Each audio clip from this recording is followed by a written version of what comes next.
বাংলাদেশ সহ 9টি দেশকে সংযুক্ত আরব আমিরাত অর্থাৎ ইউএই 2026 সালের ভিসা নিষেধাজ্ঞার তালিকায় রেখেছে।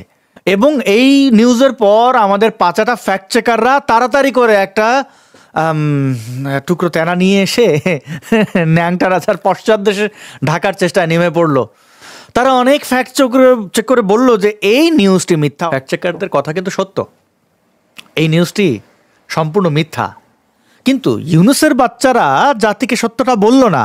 তারা বলল না যে গত 1 বছর ধরেই আমাদের জন্য আরব আমিরাতের ভিসা বন্ধ। এটা নতুন 2026 না, 1 বছর ধরে অলরেডি বন্ধ। অর্থাৎ ইউনুস ক্ষমতায় আসার পরের মাসে মানে গত বছরের সেপ্টেম্বরে আরব আমিরাত ভিসা বন্ধ করে দেয়। এই যে দেখুন প্রমাণ, দেখতে পাচ্ছেন এখানে কি লেখা আছে, আপনারা পড়ে নিন,